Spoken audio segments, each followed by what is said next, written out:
So what's the one true divide that exists in humanity? People say, oh, this is separation talk. We're all one. No, we're not. There is one true divide that does exist in reality. And here's what it is. The one true divide that separates humanity into two distinct types of individuals. The criteria for this divide is whether or not an individual believes in, quote, authority, and therefore believes that there is legitimacy to slavery. The two groups of people are the people who know slavery is never legitimate and people who believe that it can be legitimate.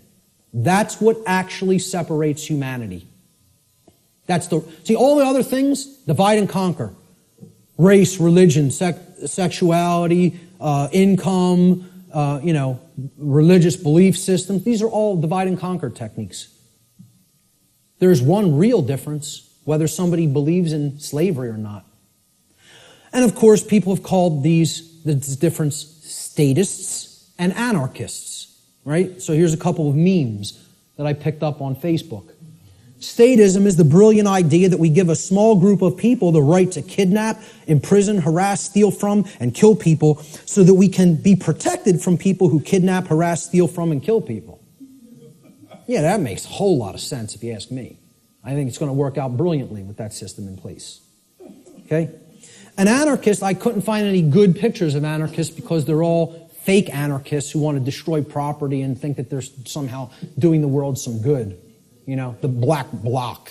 They're really communists in disguise. Okay? When you really boil down to it, they don't know what anarchy is at all.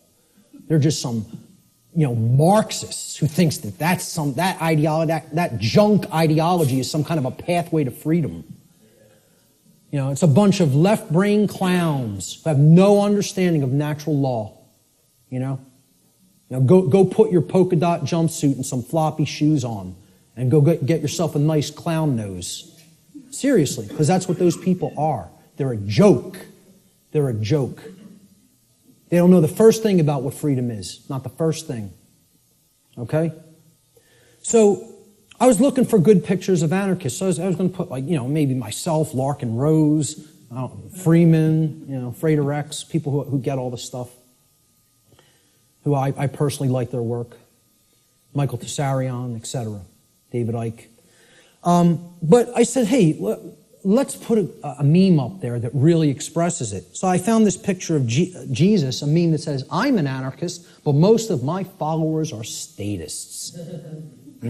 People who are these fake-ass Christians who believe they somehow are following the teachings of Christ, and they believe in government, they believe in financial institutions, they believe in organized religion. These are the three things that killed Christ, if you even accept the historicity of the event. Who was Christ waging basic conflict with? The Pharisees and Sadducees, the organized religious order and controlling religious orders of his day. Okay?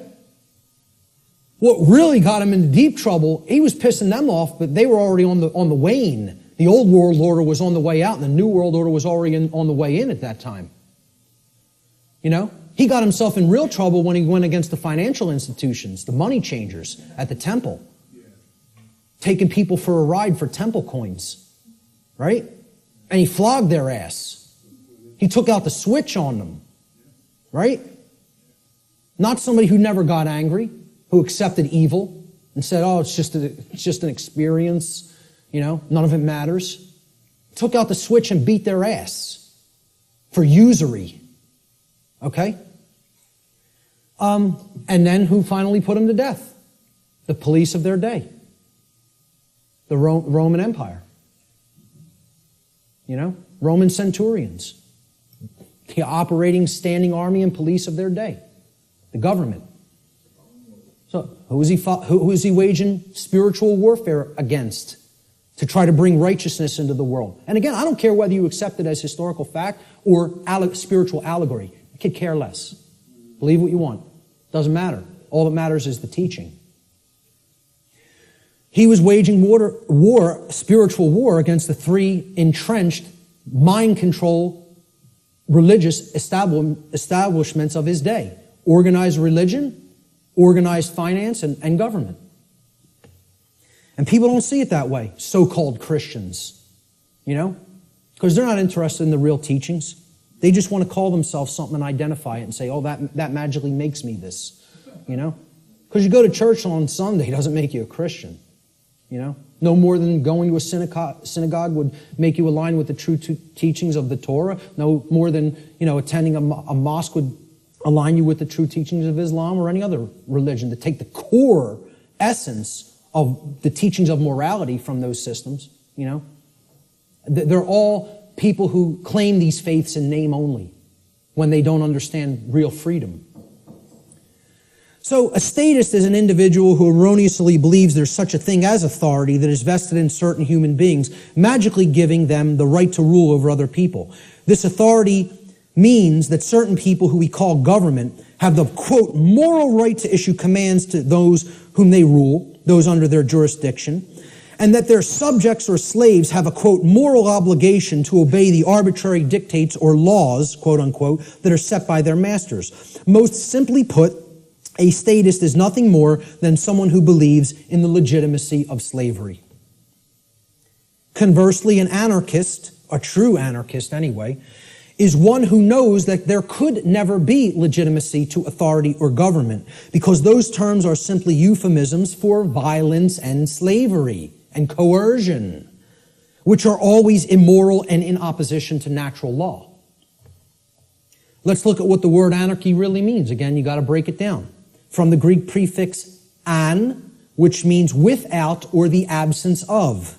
And the Greek noun archon, they're written in Greek script, which means master or ruler. And again, I mean externally. One who externally rules another or claims to be the master of another. That's what the term archon means in its connotation. Anarchy, as we can see by putting these together, does not mean without rules. The word archon does not mean rules. Okay? Because there's always going to be rules in effect called natural law, the laws of morality. It means rulers, imposed rulers. That's what archon means in Greek. It literally means anarchy now, putting it together. An, absence of, archon, master or ruler. The absence of masters or rulers. Externally imposed masters or rulers. Meaning, when we put it together, okay, it means without rulers, without masters. Now, if you give people that term, no masters, no rulers. No masters, no slaves. What word are they going to associate those phrases with? Freedom. But if you tell people what does anarchy mean to you, what do you associate it with, what are they going to tell you? Chaos, which is the exact opposite. That's in that other column. Okay? They have deliberately obfuscated the meaning of the word through a mind control technique called endless repetition. If I could keep telling you a word doesn't mean what it means, that's not a projector, that's a hammer. Hey, could you check out my hammer over there and make sure it's projecting the image on the board correctly? You know, the bulb burned out in my hammer. I might need to go buy a new hammer. If I kept doing that endlessly for years and years and years, people would start calling that device a hammer. If I got enough people to keep calling it that.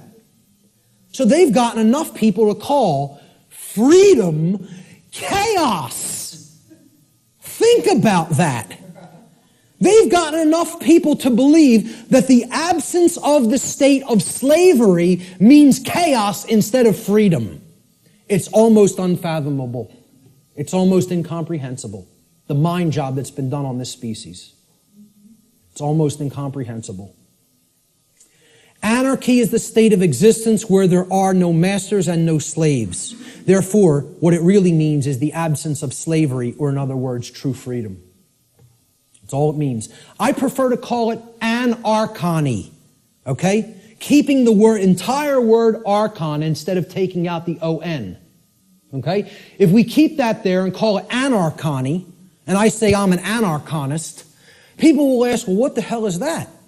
And then you could really break the word down and say the absence of archons, the absence of those who would claim to be masters over a population of slaves. That's what an anarchist is. It's saying that's illegitimate, that's unnecessary, and that we need to do away with that state of existence. Okay? So we look at these two, this true divide again, the statist and the anarchist. I call the statist the archonist. This is somebody who believes in the legitimacy of the archons, the rulers. Okay? And I'll be talking about in future presentation the concept of the archons more in future presentations. And the anarchist, as it's been called, I think should be called the anarchonist.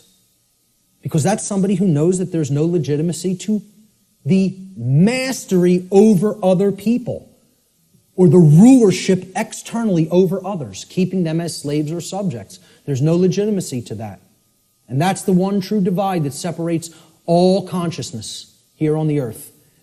The real divide and the real enlightenment comes. Do you understand there's no legitimacy to slavery, or do you continue to believe that there's legitimacy to slavery? That's the divide in consciousness that has to be bridged.